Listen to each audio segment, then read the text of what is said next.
Ladies and gentlemen, thank you for taking the very far walk from the soundstage to room S5.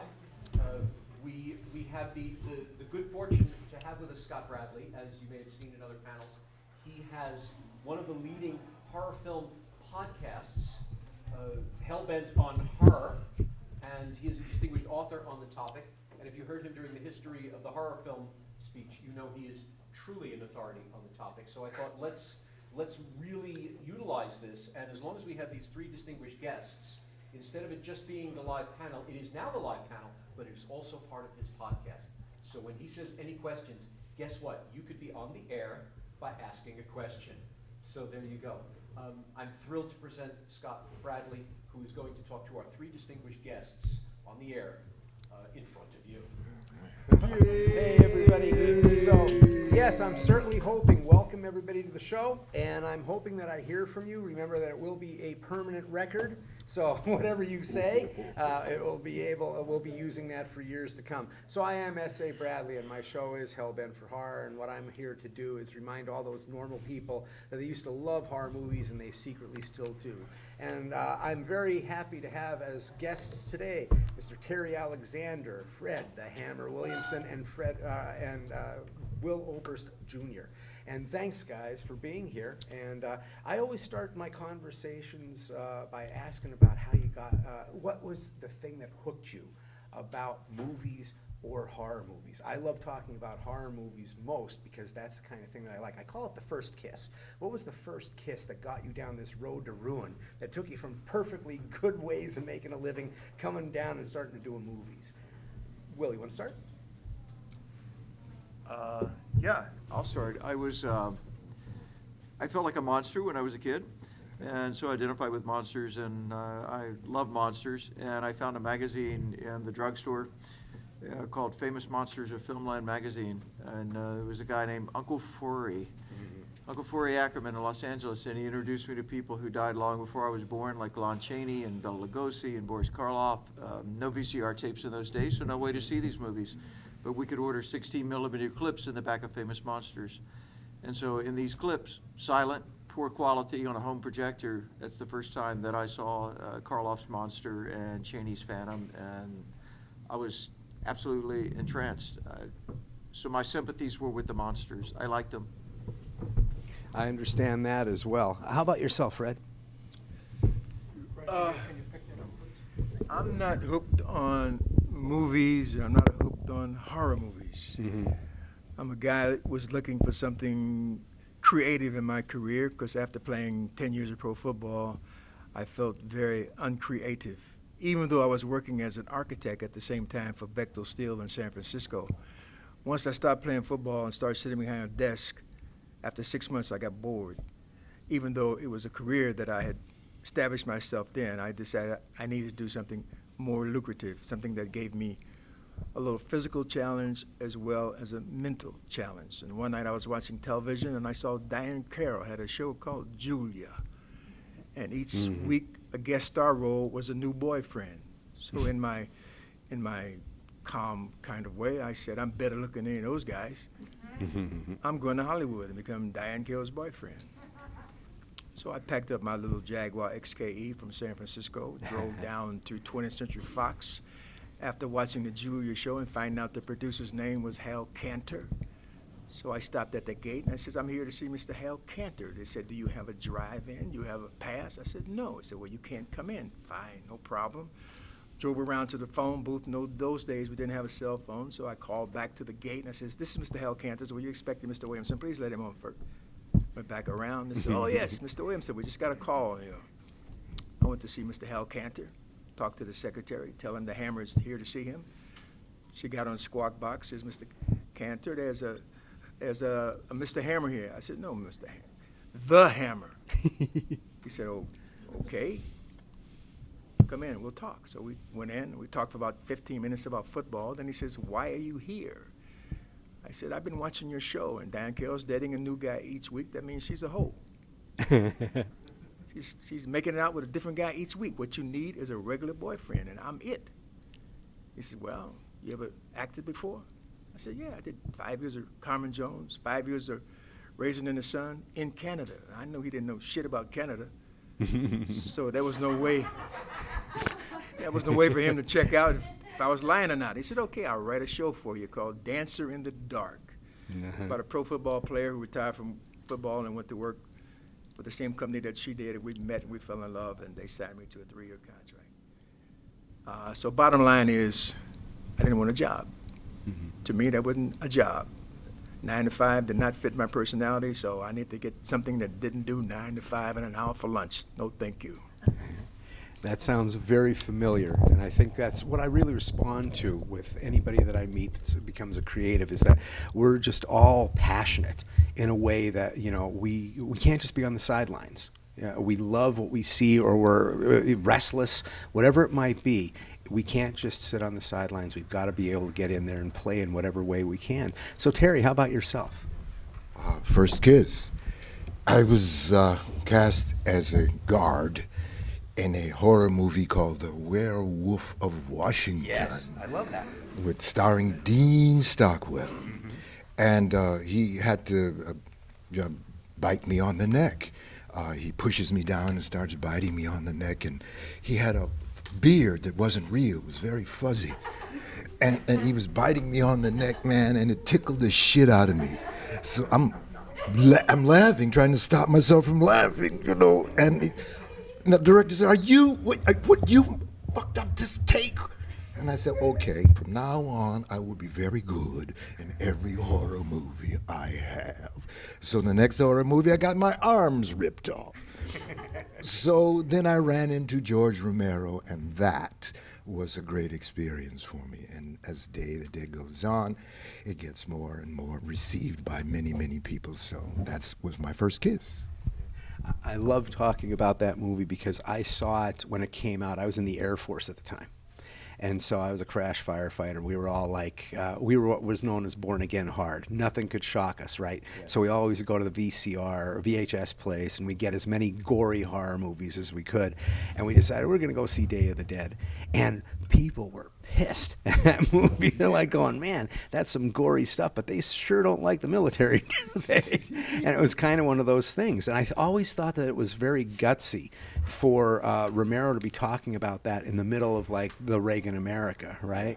And it was really talking about how communication is breaking down.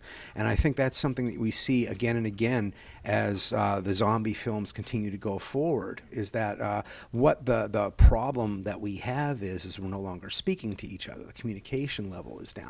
And I think it's really interesting that in that movie, you have the first zombie that becomes like he can think a little bit, bub. And I think that was something that really drove people crazy too, where the monster suddenly is becoming more human and the humans are becoming more monstrous as that movie goes on. Yeah. Yeah.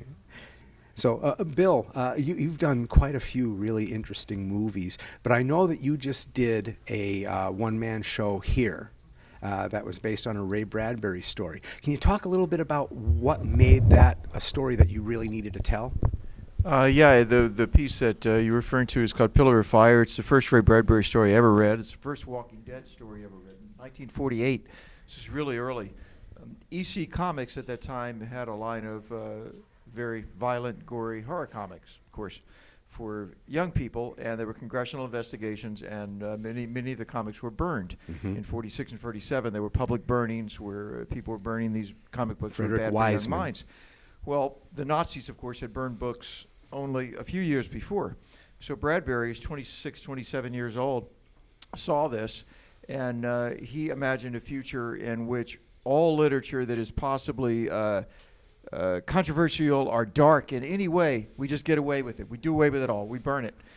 So he was thinking ahead to when he wrote Fahrenheit 451. So this is a story about a future where all darkness, literary darkness, all spiritual darkness, anything that could possibly bring us down and away from a happy place is banned, burned, gone, including corpses. No more dead people, no more morbidity. And there's one cemetery left as an exhibition. They're closing it down. One body is left.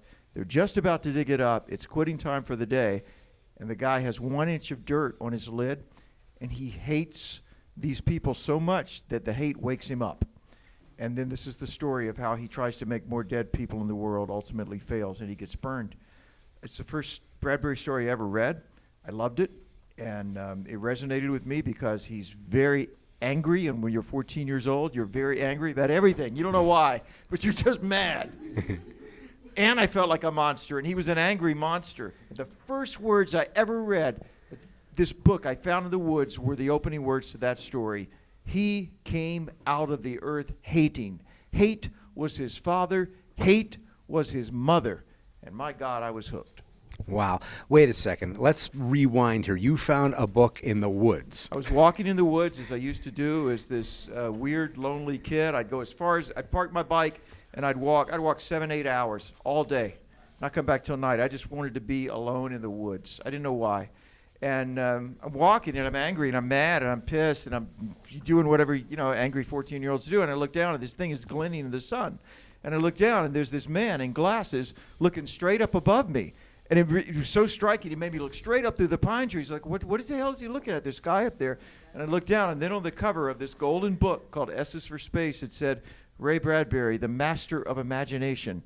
And I sat down and picked it up and opened it up and opened the page to that story. So every time I do it, I'm that 14-year-old kid again. So I'm really doing it for me. If anybody else likes it, that's great. But like all good art, right? We just do it for ourselves. Yeah. That's great. I laugh because the only thing I ever found in the woods was a Playboy. I never got very far in there. But I have to say that I love that books are kind of like the original corruptors for most of us. It's what I call the silent revolution, right? You may not be able to go see a movie. You may not be able to play the new rock record, depending upon what your background is. But you can get a book. I came from a fundamentalist Christian cult, basically, that said that the world was going to end in 1975. So the bicentennial really sucked. But basically, we ended up having this thing where, I was a kid, and I couldn't get away from it. And my family did believe, and I was kind of ostracized because of it. So I was kind of the kid until I found crazy ways to get friends. I was the one who sat alone, and books kind of saved me. And I stole my first book out of my third grade library. It was Spellbinders in Suspense, Alfred Hitchcock's Spellbinders in Suspense. And it had all these great stories that meant so much to me, especially Algernon Blackwood's The Wendigo, because it took place in the woods, and there was this thing that was bigger than the men. And at the end, you don't even know if it's a real monster or not. That's what's great about Algernon Blackwood. He plays with whether or not you know. And I find that I needed co-conspirators like books. Fred, did you have any co-conspirators, or you get in all the trouble yourself? Well, his story is beautiful. I love his story. It's great. I didn't have anything in my life that was that motivational. My motivational came from within, the desire to achieve, the desire to be a success in spite of being black. And I thought black was a wonderful thing because I got more attention than anybody else. Mm-hmm. So all you got to do now is be smart enough to take that attention and do something with it. Because if I walk down the street, walk in a store back in the day, everybody just looked at me. That's a beautiful thing, because I'm black. I ain't supposed to be in this store. But that was great because I had the power to overcome this mentality that I didn't belong there. So I said, this is great. I love this. Being black is a wonderful thing, and I think I'll just use it. So the first movie that I made when I got into the business was The Legend of Nigger Charlie.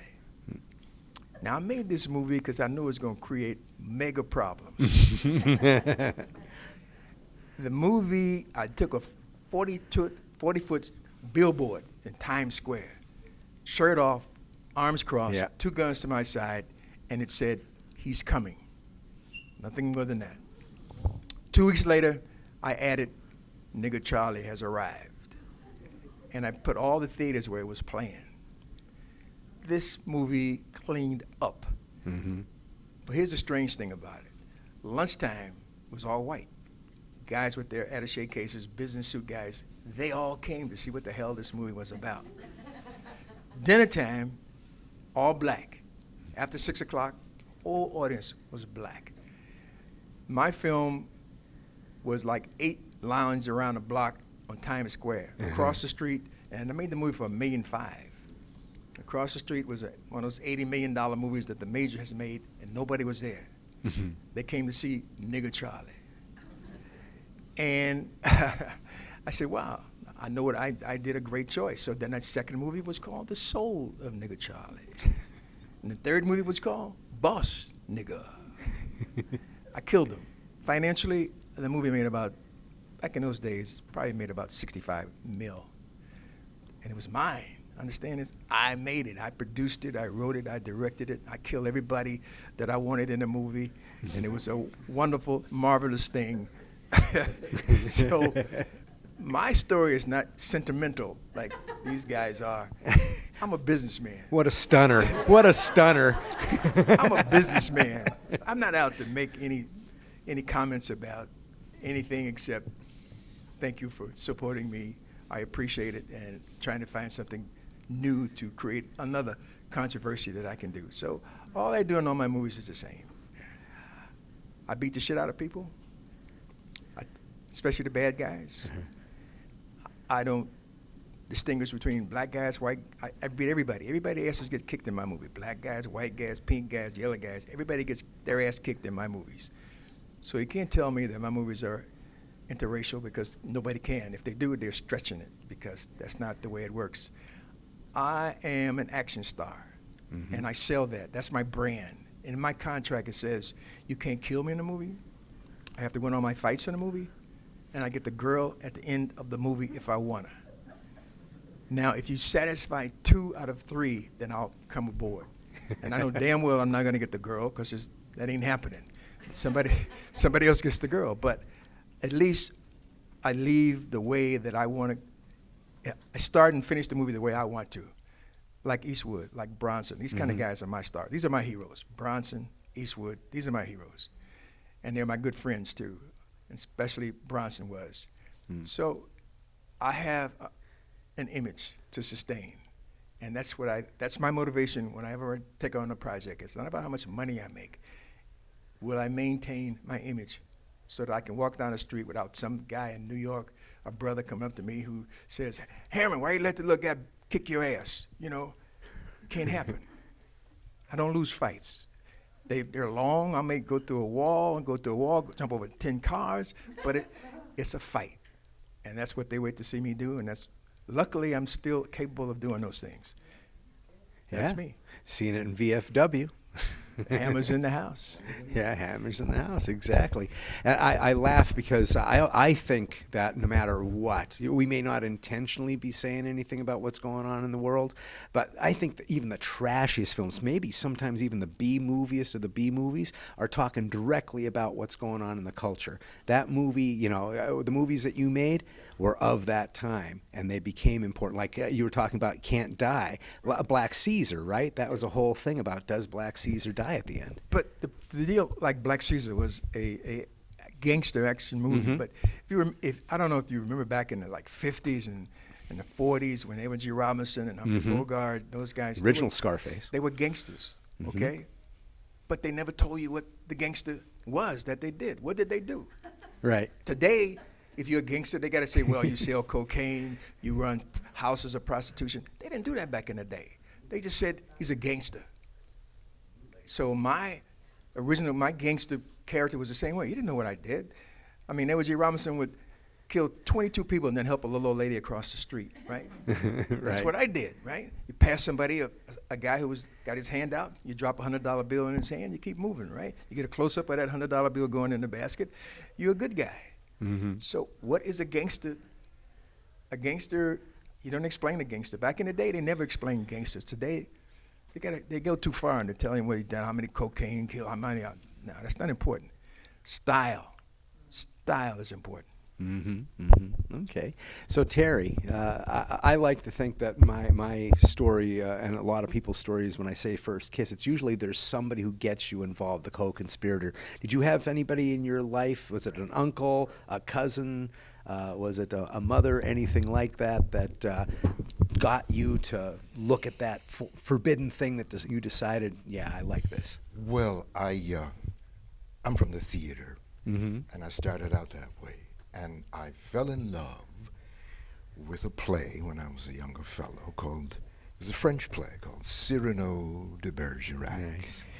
And Cyrano was a character who was a philosopher, swordsman, musician. He wrote. He was a brilliant character, but he was not accepted in society because of his nose.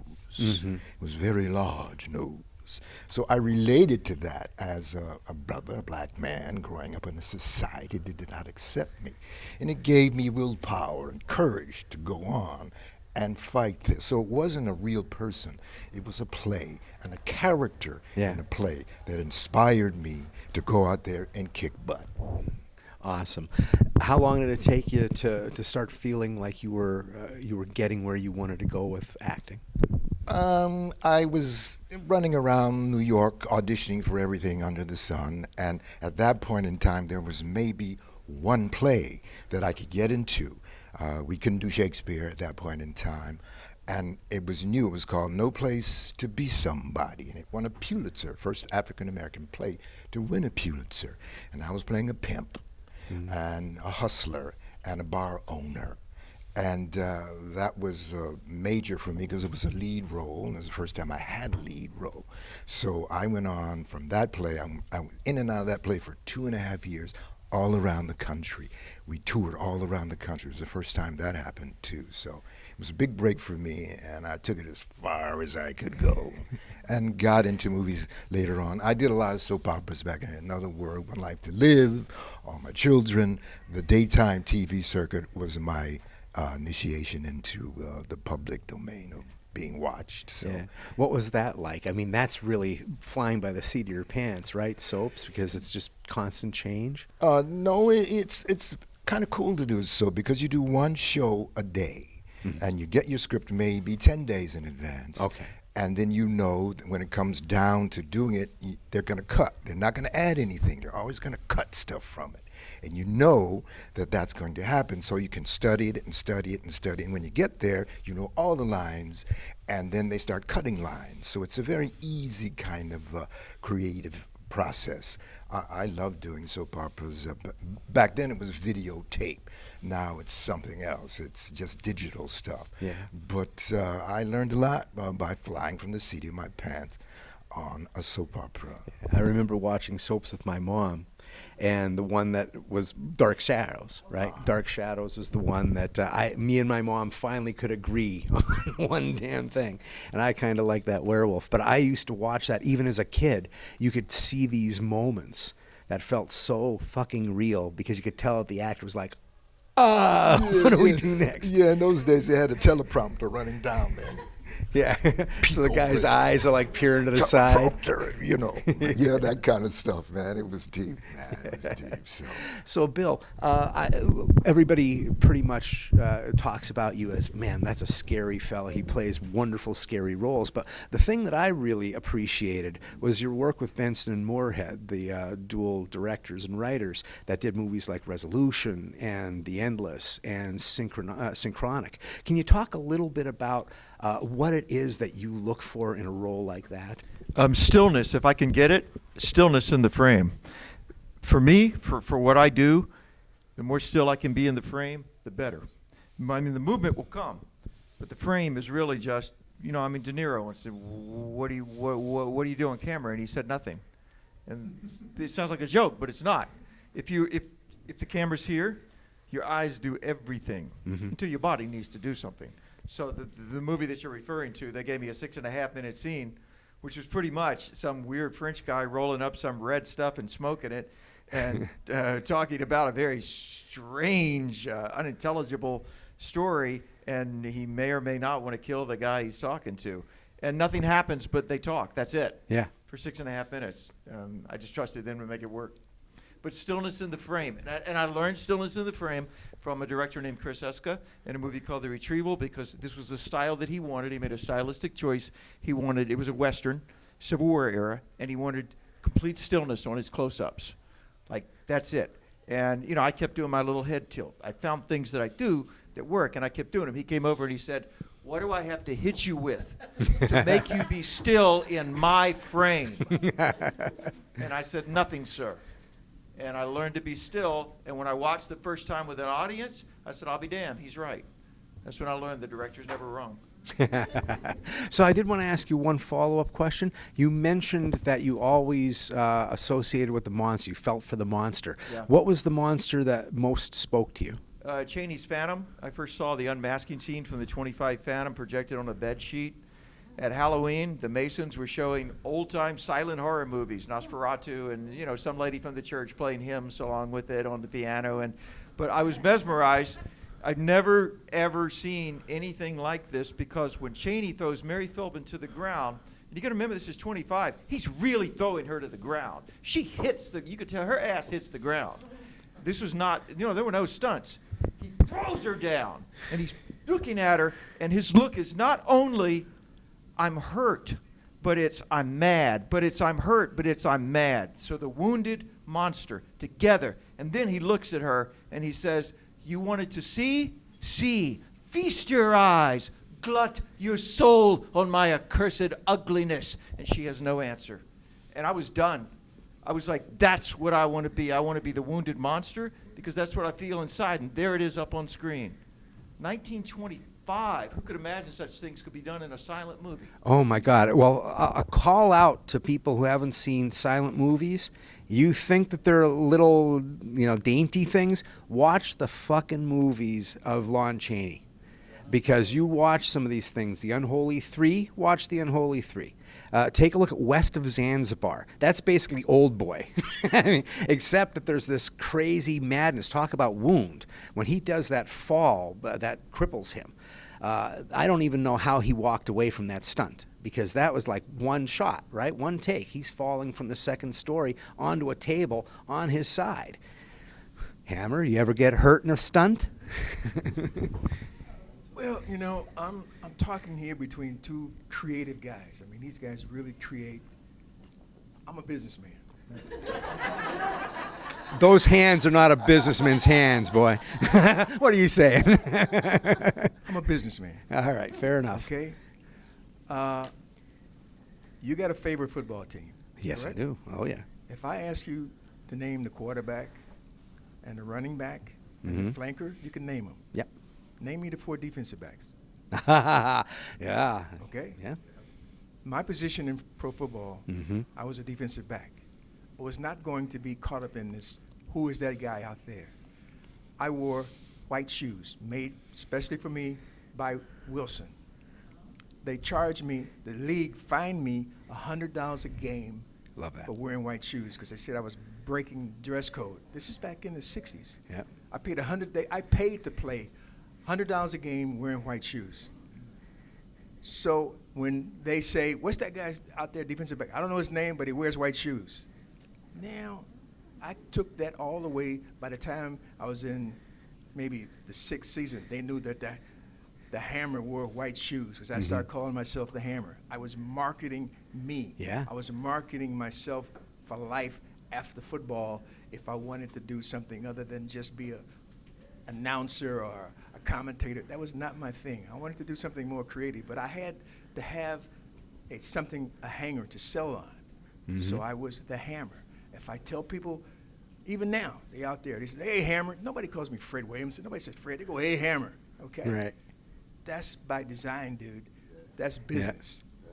Yeah. And when I started into the movie business, I knew that I could take that character, that personality on the screen, okay? All I had to do was learn the business. So when I did Julia's show as a boyfriend for 3 years, which I hated because my name was Steve Bruce. Yeah. But I never left the set. I worried everybody. What do you call that thing? What do you put those lights over there for? What's a code 4K? What's a 9K? What is that thing over there? What is doing that? By the time my 3 years was up, dude, I could lower the camera in the dark. I could light my own thing, and I said, okay, here I go. I'm ready now to do what I know I can do, because I'm smart enough to be creative to put my own project together. I was lucky. I was sitting in the commissary one day at 20th Century Fox doing a break from the Julia show. Guy walks up to me and he says, you're the Hammer, right? I says, yeah. He said, I'm doing a movie. I got a football scene and I don't know shit about football. Would you direct all the football stuff and put and bring the football players to the show? I said, yeah. It was Robert Altman. The movie was MASH. I remember. Okay? Yep. The movie was MASH. Now, again, here we go. This is Ingo Preminger producing it. He come to me after the movie. He says, Fred, my brother Otto is making a movie.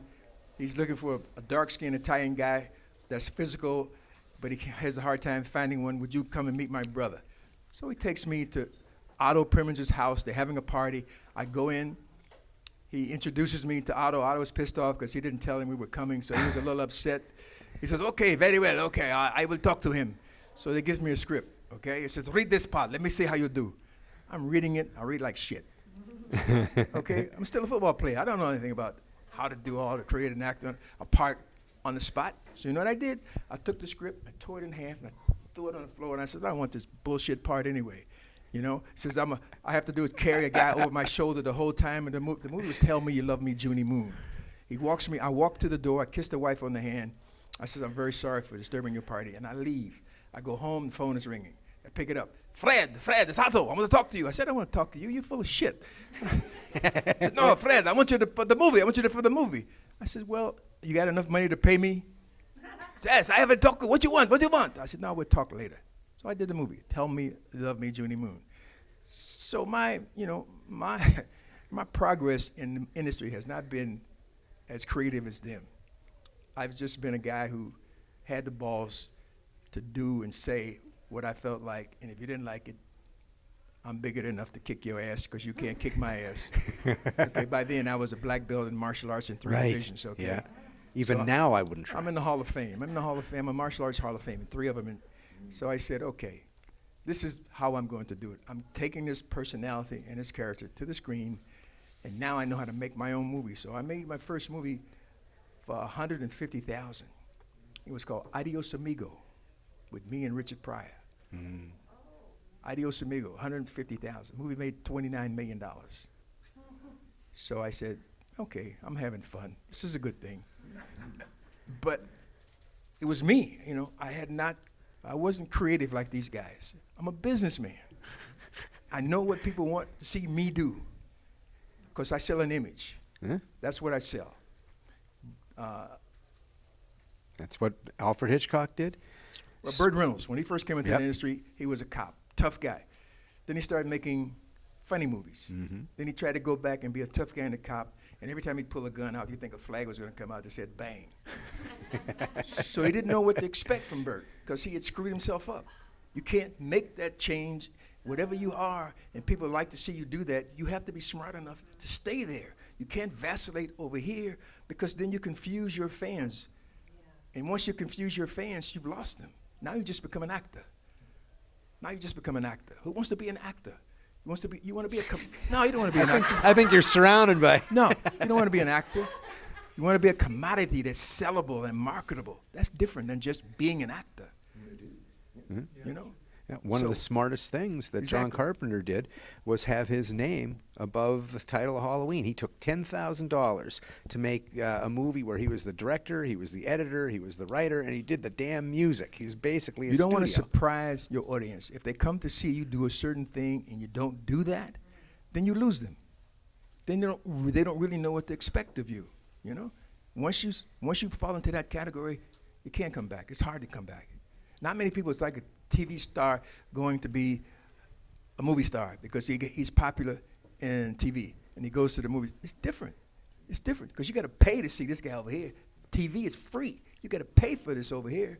So if you're not doing the same thing that they did over there, they don't care about you because everybody's standing in line to be there, man. They're in front of you long before you got there. They're standing in line waiting for their turn. Now you're going to come and try to get in front of them. You better bring something to the table. Yeah. Bring something to the table. Called bullshit is what it's called. So I know that you worked with Larry Cohen, someone who I always felt really strongly about because there's a guy that I thought really embodied showmanship and would do a movie about just about anything.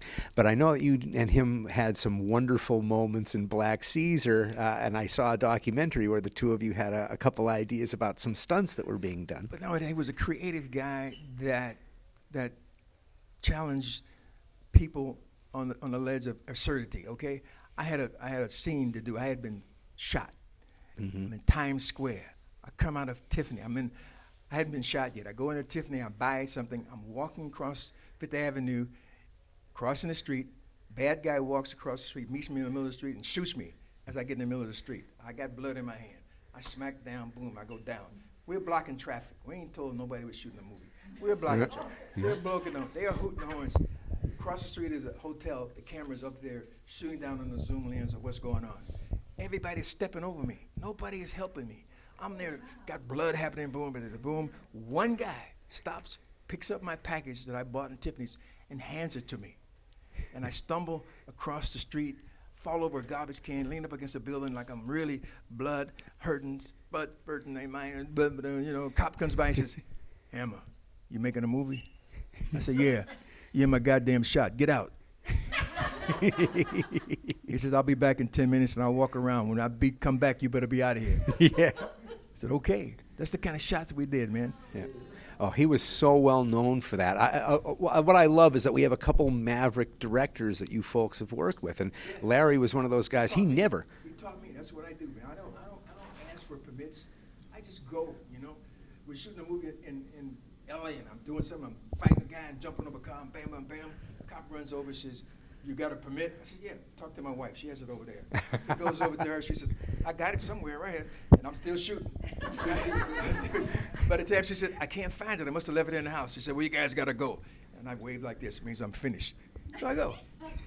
What can I do? I mean, to me, that's more fun than stopping the street. Yeah. And that's more fun, because it's real.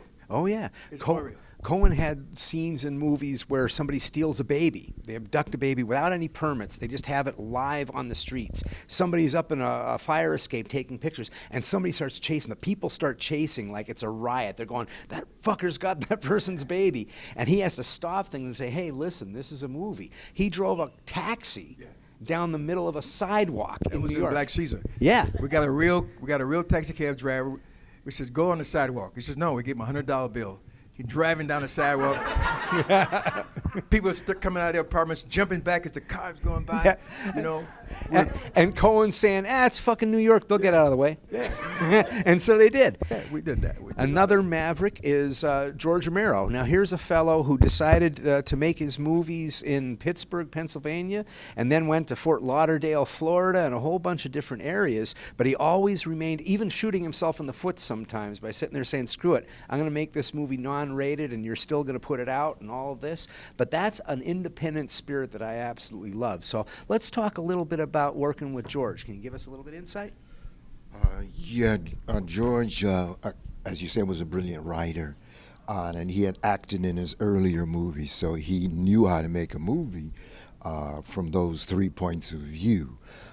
He was Day of the Dead was a very long piece. It was like a 3-hour epic, perhaps, and they didn't have the budget for it. So he went to a motel and rewrote the whole thing and cut it down to fewer characters, and the special effects they built toward the special effects.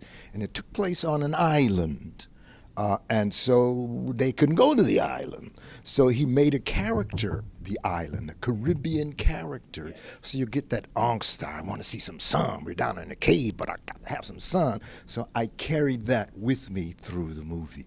And he was right with you every second. Now, in those days, the director was right there behind the camera, and he was concentrating on you while you were doing your shot. Now they're off in a truck somewhere. You don't even see them. And you get a message from the assistant director saying, well, make him move that way a little bit. You don't really feel the director like you used to back in the day. And that's a big difference. And I loved that. I loved working with George personally. He was great, man. So I can't give up that experience for anything in the world. Well, that's great. You worked on a movie that was laden with special effects as well, but you were also like in Eternal Darkness, right? You were working in a salt mine somewhere. Was that in Pittsburgh? Was that where it was? Yeah, Beaver Falls, Pennsylvania. We were in a mountain, and at the base of the mountain, they carved it out, and they were using it for RV spaces, and stuff like that. But there was lots of lime dust there. Like we have to wear masks now. We had to wear masks to even go in the cave and take off the mask, do the scene, put the mask back on. And everybody got sick. Everybody was just breathing in that dust, that limestone dust, and it was a heavyweight experience. But we longed for the sun. We come there at 6 o'clock in the morning, no sun. Get out 6 o'clock, 7 o'clock at night, no sun. So it was a terrible experience, really. I'm so glad we got to that, right? Let's just do some more suffering for some art, right? God damn. So we got a bunch of people in here. I've been hogging up all the time. Who wants to live dangerously? Who has a question? All right, why don't you come on up? I'll give you this microphone, and we'll let the warriors here kick your butt. Hey, my question was just, we lost Melvin Van Peebles recently, and I was wondering if you could speak to his legacy, and kind of if any of you all had any personal experience with him. Thank you. I'm not sure what his legacy is, so that has to be made clear to me. I don't really know what it is. Can you tell me what his legacy is? Making Sweetback an international success, and Well, I've made 30 movies in the States and about 25 in Europe. I'm more popular in Europe because in America I'm a black actor. In Europe I'm an action star. Totally different. So I work a lot in Spain, Germany, Italy, Sweden. My next movie is in Spain. I'm doing a Western with Franco Nero. We're starring together in a film. It's called The Fourth Horseman. So when I finish that, I'm going to Rome to do a film that I wrote that I'm producing and directing. It's called The Last Hitman. So I can't answer that question about Melvin because I don't really know what he did one movie that I know about. I don't know what else he did, but I don't know what his legacy is. He was a nice guy, but I don't know what his legacy is. Do you know? One of the first astronauts, one of the first filmmakers, one of the first people on soap operas, brothers on soap operas.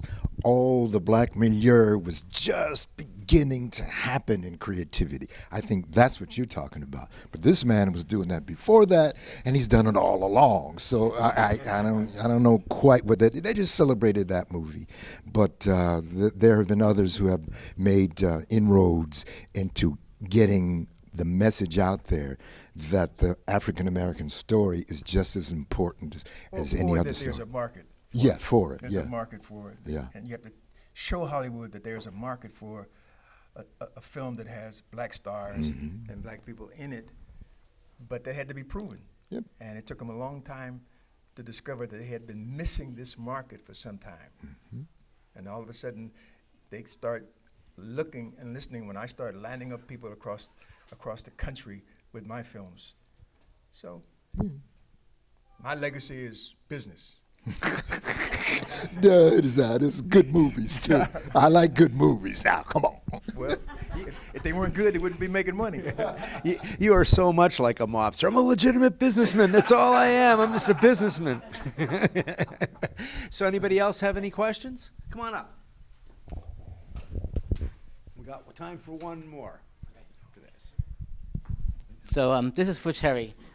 Day of the Dead was a phenomenal movie. For me, that was like the first zombie movie with actual emotion between you and Laurie Cardell. It was like, it really drove that film. I think it's one of the best of the series.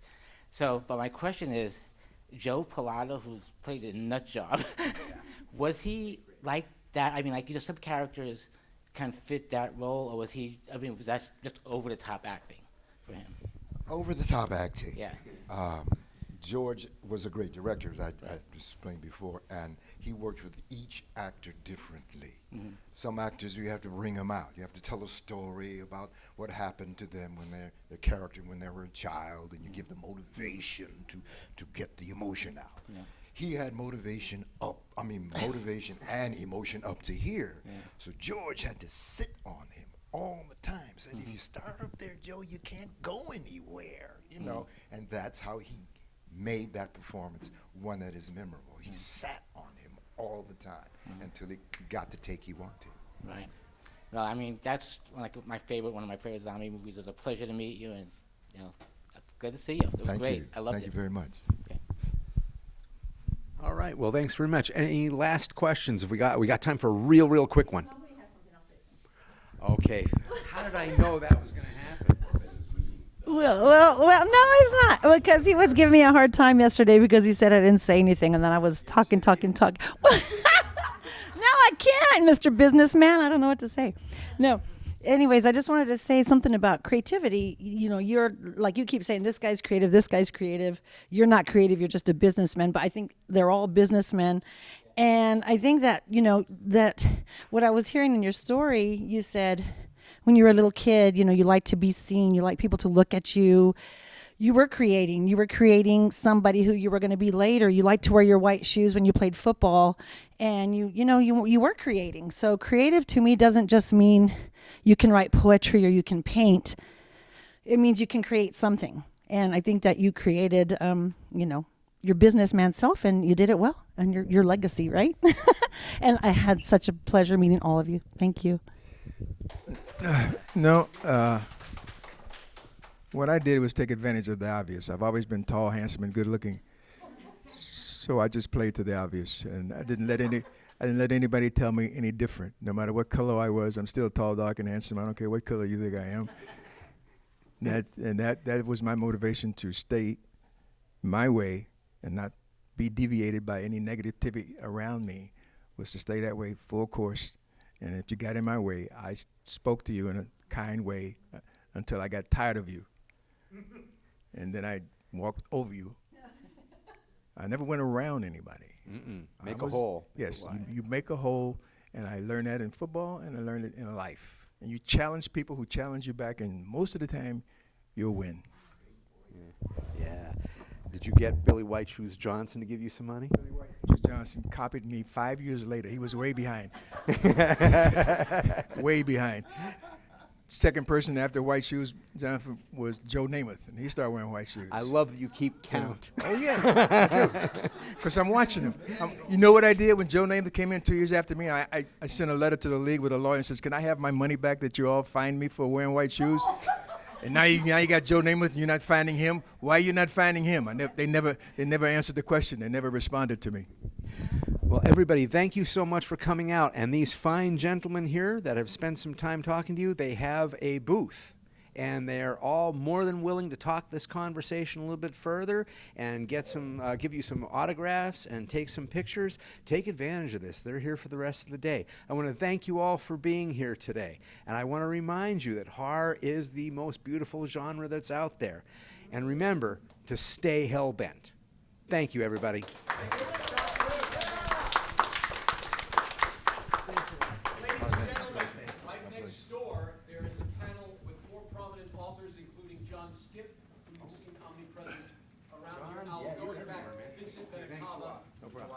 And Roland Jouet.